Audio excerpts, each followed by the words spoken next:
Hey everyone, Pratiti Pathak here. Welcome to Unpacking Brain Drama, where we talk about real life experiences, the challenges, and the obstacles. Sometimes we use them to block ourselves, sometimes we use them to grow and evolve. Here's what I want to say: obstacles are not the things blocking our path, obstacles are the path. So, in other words, we have to grow through what we go through. So, join me as we have some amazing conversations with some amazing guests. And we are here together live with my good buddy, Bill McDevitt. I'll just tell you guys the power of networking. It's an amazing thing. No matter what you're doing, whether you're working for yourself, you're in your own profession, you're in your own business, networking is a beautiful thing. It gets you with people that are in the same industry as you, or maybe different industries that can provide some benefit to you in your industry.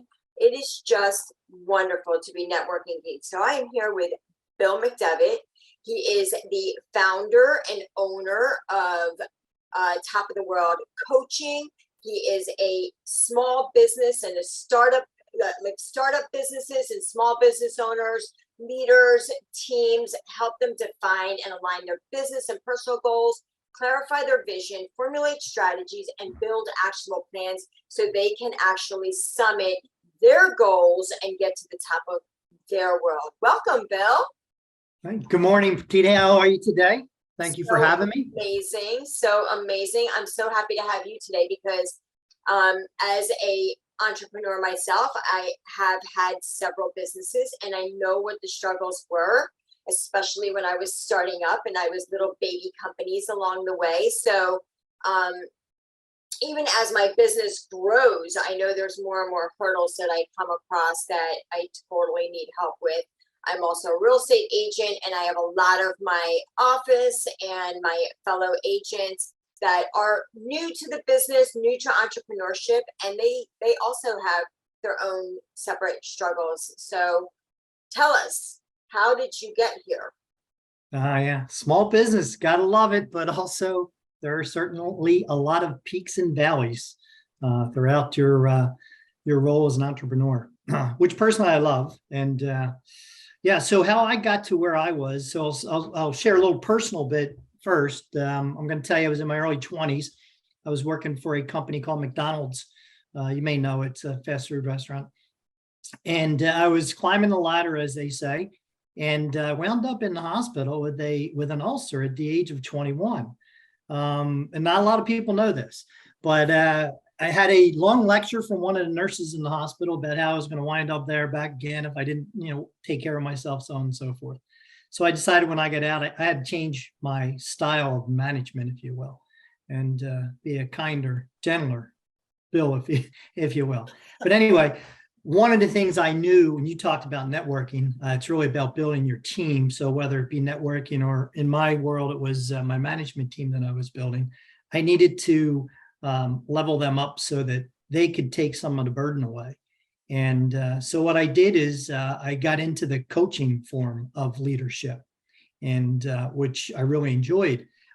So my reason for doing it was because I needed my time back and I needed my health back. The unintended consequence was watching people grow in areas that they didn't think they could grow, and watching them flourish. And it just became very enjoyable. So I decided at an early age, ripe old age of early 20s, that I was going to be a business coach when I decided to retire from corporate America. This is my exit strategy, as I like to say. Wow, I did not know that. I know that you are a father of two, and so at a very young age, though, you had already gone through this type of struggle. So what did you do when you say you were nicer and kinder version to yourself? Was that you taking care of your physical health? Like, what were you doing for that self-care? Like, what did that self-care look like? Yeah, so great question. So most of the time as entrepreneurs or solopreneurs or just business owners in general and leaders, we put a lot of pressure on ourselves. We feel as though we have to be involved in just about every aspect of everything that's going on a daily basis. And that's not healthy and not realistic to think that way. So it's okay to say, look, I can't do it all, but I can train people, I can teach people, I can coach people that can do it just as well, or not, and even better in some cases, and let them run with the ball for a while, if you will. And then it becomes a point of, now I've got my time back. So how do I utilize my time? You hear me say this all the time at our networking events is, it's not time management, it's self-management. We all get the same thing I say is mind management. Yeah, absolutely. We all get the same 24 hours each day. So it's like, okay, listen, how are we going to utilize our 24 hours each day? So it comes down to self-management. And I have processes in place. I have routines, time blocking, a big piece of it to help me manage that. But that's where it started. It started with, this is what I need to do. I want my time back. I know I'm going to eventually have a family. I wasn't even married at the time, but as you mentioned, I have 2 boys. They're grown now, 33, 34 years old. So I wanted to be able to spend time with them, if you will. Yeah, life hands us a lot of different things. You were a young man, not even married yet. So through climbing up that ladder, if you will, you decided to get married, have kids. And a lot of times, especially when you're starting a new business like that, or when you're in your new career, which is most of us as young humans, we're starting out a new career. Maybe we're fresh out of high school or college, depending on whether we went, depending on the route that we went. But either way, somewhere along the lines, we end up in a job, in a career, in a profession, or we decide to start up our own company.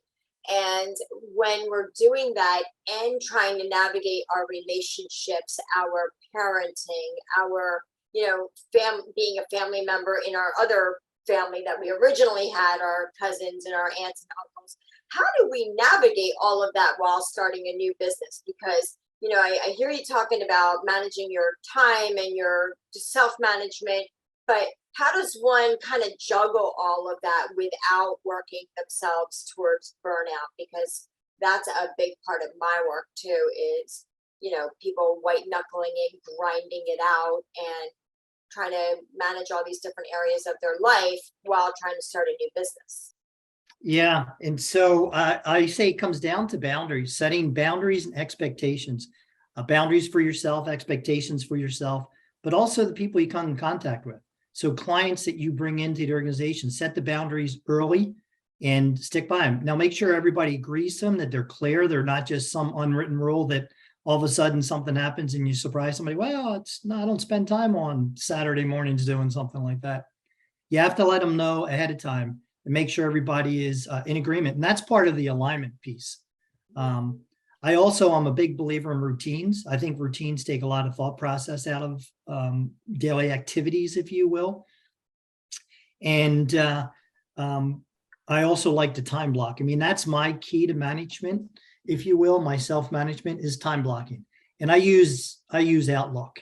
It's easy to block the time, even if I don't know, I'll block time for podcasts, for example. I don't know who I'm going to be talking to, but I know that there's maybe 4 hours a month that I need to block for a podcast, for several podcasts. And so I'll put it on there. So if I don't have one, I'll move something else into that slot that I was going to do later. And if I have one that wasn't slotted, then I'll move something else around. But again, coming back to boundaries, alignment, and time blocking, for me, that's what it's all about. I can just move the slots around that are going to fit my needs. Well, you're definitely speaking our language. Being an agent with Keller Williams for past 6, 7 years, 8 years, we really value Gary Keller's book, The One Thing. So time blocking is a big part of it. And with what is the one thing you can be doing now that would eliminate or make everything else easier? So, I am also a huge fan of routines. And one of the things I just can't talk about enough, it's endless for me, on how important your morning and evening routines are. Really, dictate the success of your day every day, knowing that at the end of every day, you are setting yourself up for success the next day by getting your meal preparation from the night before, getting your clothes ready for the next day, getting what you need to be doing the next day kind of ready to go the night before. And then in the morning, I am huge on physical exercise, meditation, thought work. Is there a process? So if somebody comes to you, what's the process that you kind of take them down? How do you, is there an evaluation you do with them to see where they're at and to understand where they want to go? Or what is that, like, what does that even look like for somebody if they don't know what it is to hire a coach? Yeah, that's a great question.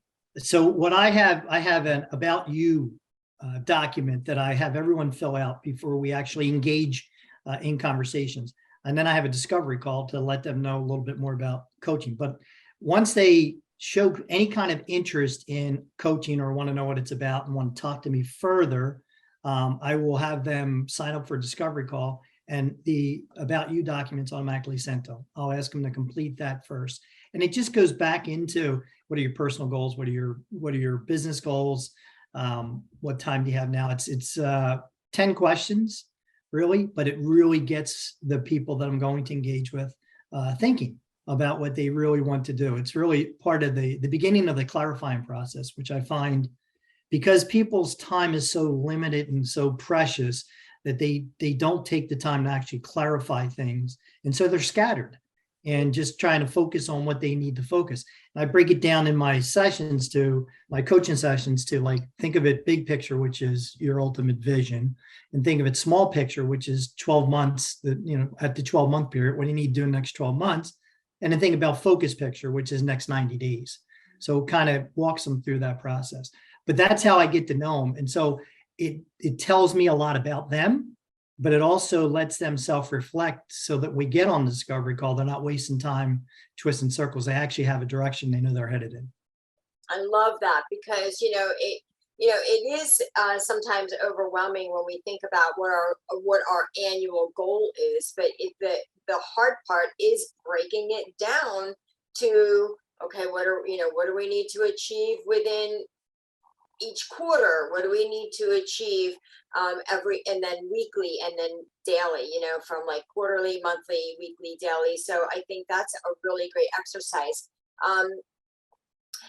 We have, when you said setting the boundaries, I think that's really important to focus on, like, two things. Number one, being efficient by creating the right habits, because our brain itself really does its best on being efficient and just repetition. So you do it, you practice it, you memorize it, and it just goes into this autopilot mode.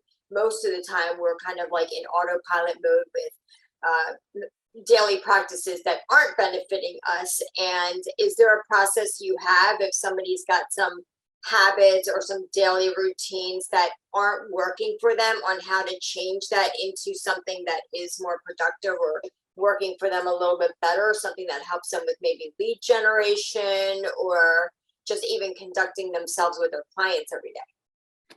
Yeah, self-analysis is extremely important for everyone, for all business owners, because they're going to look at things. I like to call it the path of least resistance. They want to feel as though they're working in their business. So they're going to take the path of least resistance to do things. But is that actually the most efficient or effective time that they should be using? So let's take a look at that first. What does that look like? What is the return that you're getting out of this? It's not necessarily a monetary return, but the time that you're putting in, are you seeing that time saved somewhere while you're doing it? So let's focus on that. Let's take a look at that first. And then that's going to be one of your boundaries. Okay, so I set block scheduling, and during those block scheduling times, let's talk about a routine for a second. So because you mentioned routine in the morning, I have a 2-hour routine in the morning because I've always been an early riser. Since I was a kid, before my teens, I've always gotten up early. I used to drive my parents crazy. But so the first 2 hours of my day are all about education, exercise, and just for me, I call it me time, right? So first 2 hours of the day, what can I learn more? And then one of the last routines I have before I go to bed, the last routine I have is I send my boys, my 33 and 34-year-old boys, a text, good night, love, dad. And then I, head off to bed. But the one before that is reviewing, like, what happened today? What could I have done better?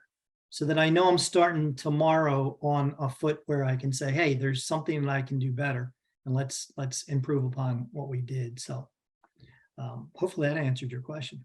Yeah, absolutely. I mean, I, anybody who knows me knows that I'm huge on routines and daily practices. I think that the return on investment of your time is probably one of the most about important and valuable things you can take a look at.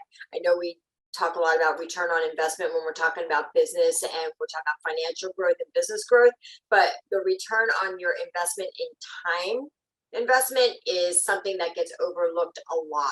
And when, we get to probably talk about routines all day long, but if you're in the right routines, if you have small daily habits that you do every day, the in return on that investment in time is so huge. I use my meditation as an example of 20 minutes that I invest in the time that it takes me to meditate. The huge return is allowing me to show up from peace, calm, clarity, focus, patience, love, forgiveness for myself, my clients, the world around me. So the return is huge. If you're getting your meals prepared every day, if you're planning your time every day, scheduling yourself ahead of time every single week, so that your brain doesn't have to think about it in the moment. Because like you said, for sure, in the moment, Wednesday at 11 o'clock, you're not going to want to record that podcast. You're going to for sure want to do the easy thing. And like you said, people like to be busy in their thinking that they're working in their business. I call that procrastinating, where we're doing the easy things, like surfing the web, checking our email, but it's not actually leading to anything productive. It's not producing anything with that time. So when somebody comes to you, do they need to be where do they need to be in their business? Do they need to be struggling with their business? Can somebody like me come to you where I have kind of a clear vision but just want to up level myself? Or what type of struggle should I be having in my business in order to want to come to you? Or do I need to be struggling? No, the answer is you do not have to be struggling. You could just want to look forward to the next step. I affectionately refer to some people I deal with in the stage of fat and happy. In other words, their business is great. Well, what's next for them? And when I ask them the question, what's next, they really don't have an answer. Well, I'm hitting up my profit numbers. My team is really functioning on all cylinders. Everything is just perfect. So, okay, what's next? Where do you go from here? Are you going to sell the business? Is it going to become a legacy? I mean, what's your exit? So we talk with my clients, I talk a lot about exit strategy, but not necessarily from owning the business and selling it, from your current role. What's your exit strategy from your current role, where you are now compared to where you want to go? How are you getting out of that? So that's one of it. I do talk to a lot of people from startup organizations. They just don't know where to go. So where do I start? What do I need to do? And then I do talk to a lot of people that are struggling. Well, I've tried everything and nothing's working. What am I missing? What should I be doing? And that backs up. Yeah, maybe you are clear, maybe you're not clear. Let's talk about that first. And what I normally find, their biggest issue is going to come back to time somehow. So they're not utilizing their time effectively. They're wasting too much time. They think they've kind of build a resentment towards what they're doing, even though they love their business, but they think it's taking too much time. And they're right, it is, because they're not focusing on the right things to get the right return on their time investment. Yeah. So, when as you're saying that, what's coming to my mind is, of course I am I've got the inside scoop because I've been privileged enough to listen to you speak and share some of your process. Once they come to you and they've already filled out their assessment in a way and they have their kind of discovery time with you, how I know that once you get their big picture on what they're looking for, is there something specific you focus on in that 90 days? Because I know you kind of dialed it back to that quarterly goal. So is it one goal they're choosing? How do they decide where to start or how to kind of structure their goals? Yeah. So with my process, we start with the vision, right? What's the big vision? And then let's put some time frames to it. And the big vision could be words or pictures, but I want them to create a vision board. So they can put pictures of, hey, I want a lake house. I want a nice car. I want all the time in the world with my family. I want $1 million in the bank by such and such an age, or I want $1 million in the bank. So now we start putting time. When do you want this stuff to start happening? Okay, so let's take a couple of these and what has to happen in the next 12 months. But as far, and then we break that down into the next 90 days. But as far as the goals, because I want them always to tie the personal and the professional goals together, the rule is they need one personal and two professional goals that they're striving for. So they'll put the goal down what they want. We'll make sure that they're really tuned into that. It has to make sense. What is the purpose of this goal? Once they can answer that question, we'll build a strategy. What's the strategy? And from the strategy will come tactics. And the tactics are going to support the strategy and answer the question, is this really helping the purpose of this goal? And then from there, we go into the follow-up, the accountability piece. So now that you have it all down on paper, what's the routine? How often are we going to check in to make sure that you're achieving these goals? And I call that the postmortem. And the postmortem can be done on a weekly basis, a bi-weekly basis, a monthly basis, depending on what the goal is. But we're always going to look at the tactics to make sure that they are in sync with what you need to be accomplishing. Yeah, and so the personal goal, how does that tie in? Why the personal?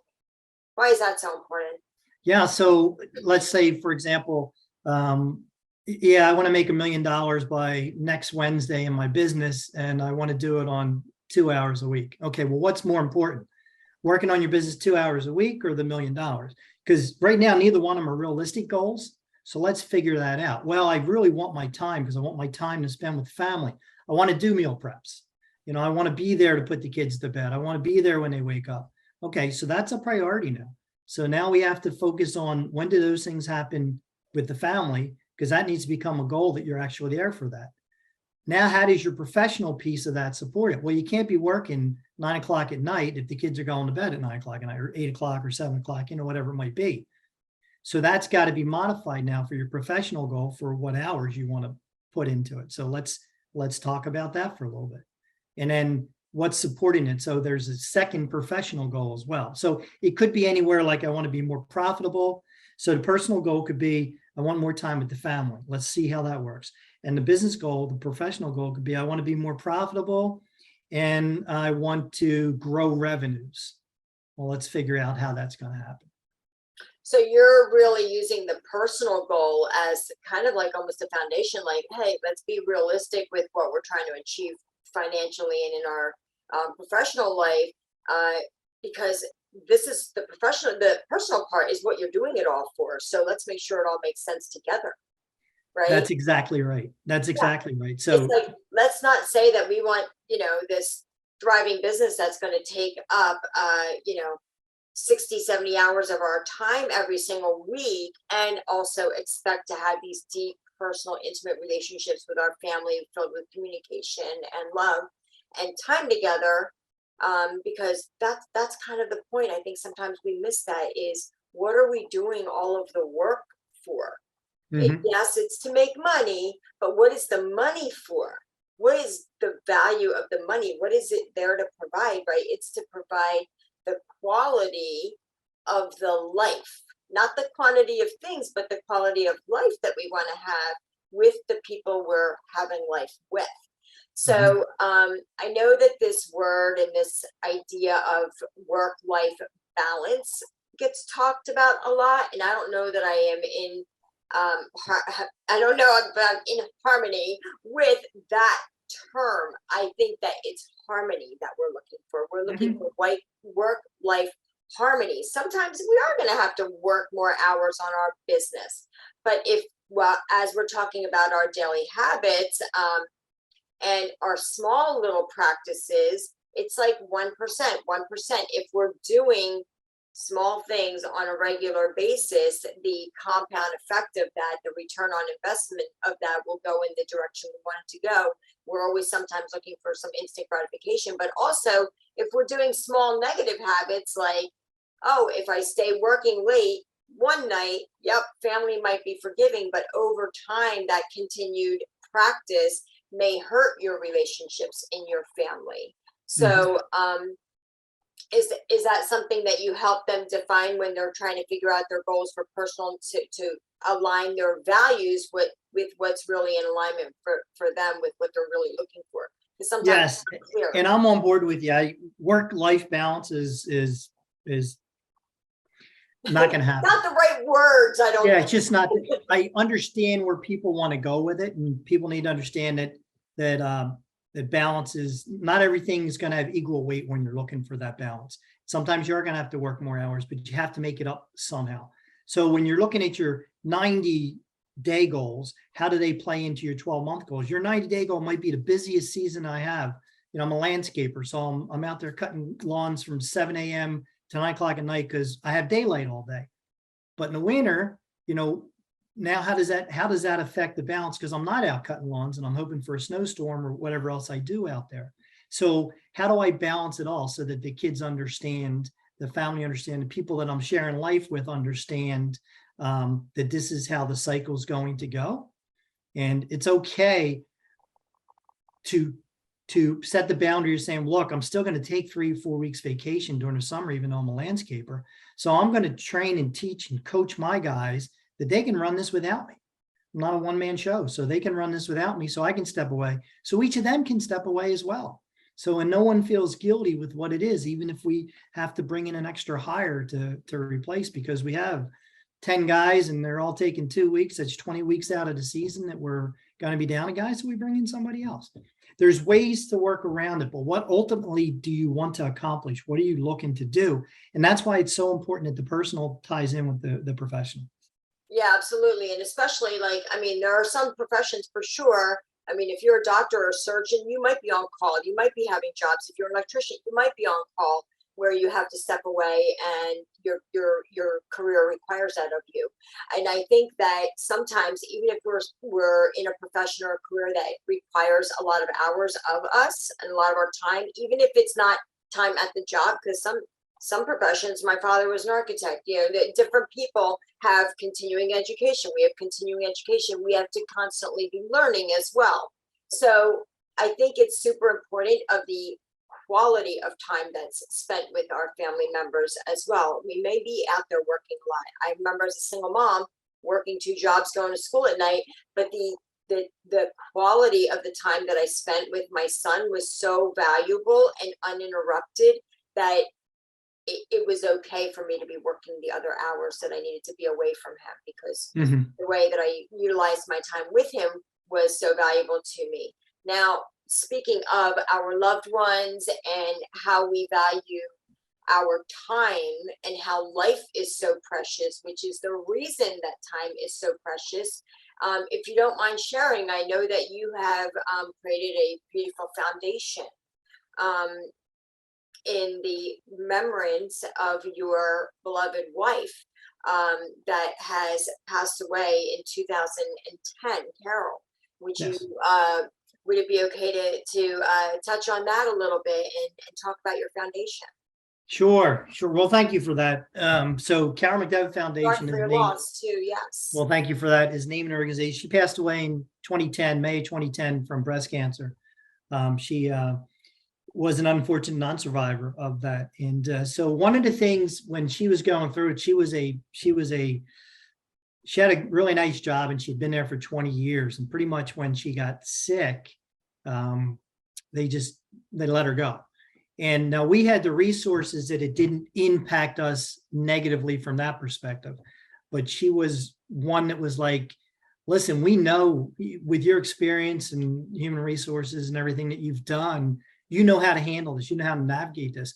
But look at how many people out there that don't. You need to do so. You need to promise me you're going to do something to help people like that just don't know where to go and what to do.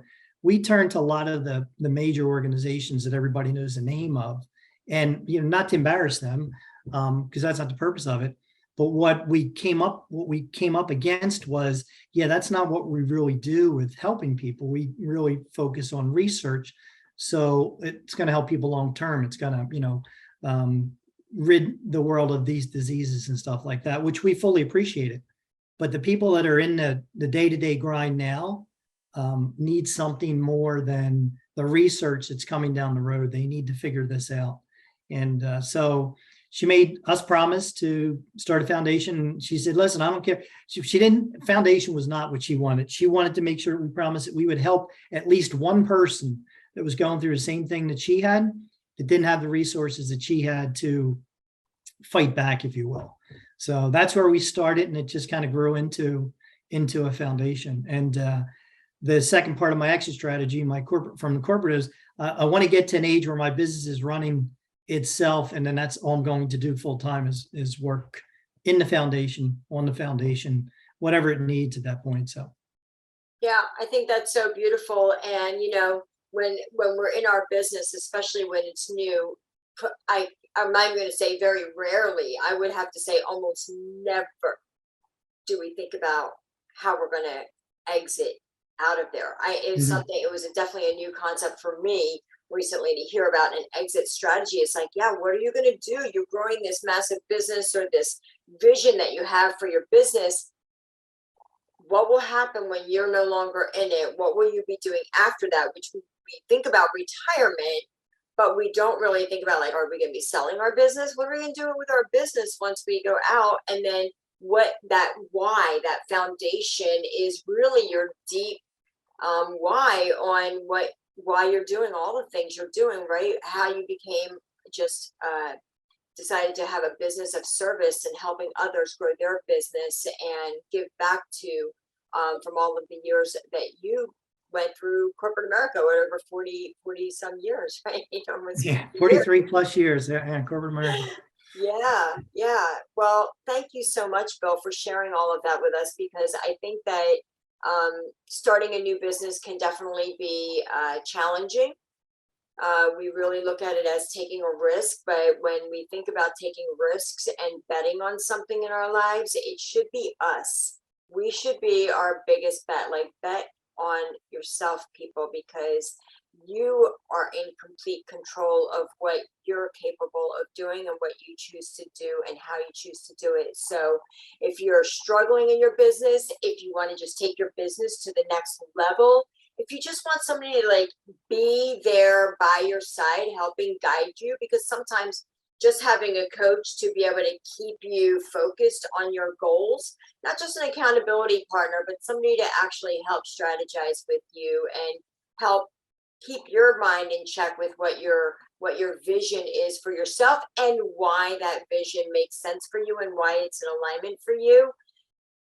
Reach out to Bill McDevitt. I have a link for his calendar that I'll put out there and his email that I'll put in the link in the show notes so that you can reach out. Bill, is there anywhere else that people can reach out to you? Is there something that, if you're local, are you willing to have a cup of coffee with somebody and talk about things? Well, we are right on Friday. I think we're having a cup of coffee, talk about things. Yeah. So I post daily on social media, LinkedIn, Facebook, and Instagram. So just check out some of the posts. You'll get to learn more about the way I think and some of the things I'm doing. It's funny you mentioned, I posted something today about don't be your own limiting factor for your growth. Just today. So it's in the same realm of what you're talking about there.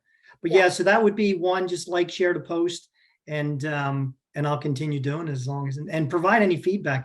People can feel free to comment or say, hey, we'd like to know more about this, and I'll be happy to do it because I certainly enjoy doing it. But thank you for asking.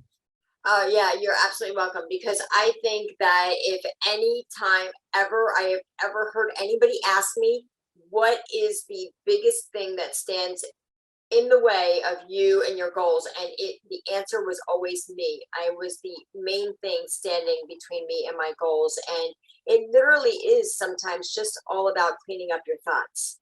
When you think you can, you think you can't, you're right either way. And most of the time when we're, not achieving the level of success or achieving any small or large goal, it's because we're just struggling with our own self-doubt in the ability to achieve it. And once we decide that we can, we will absolutely get there, as long as you're committed to the process of getting there. It's not about winning the first time. It's about continuing to do it until you get the result you're looking for. So thank you so much, Bill. It's been a pleasurable talk, and I can't wait to see you on Friday, as I do every Friday, we meet at the IMP in Exton. Shout out to Joe and his beautiful arrangement there at the chamber in Exton.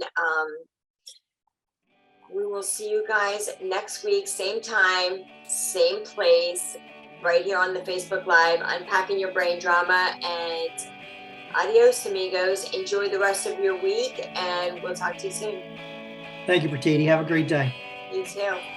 Thank you for listening to Unpacking Brain Drama podcast. You'll find links for all the things mentioned below in the show notes.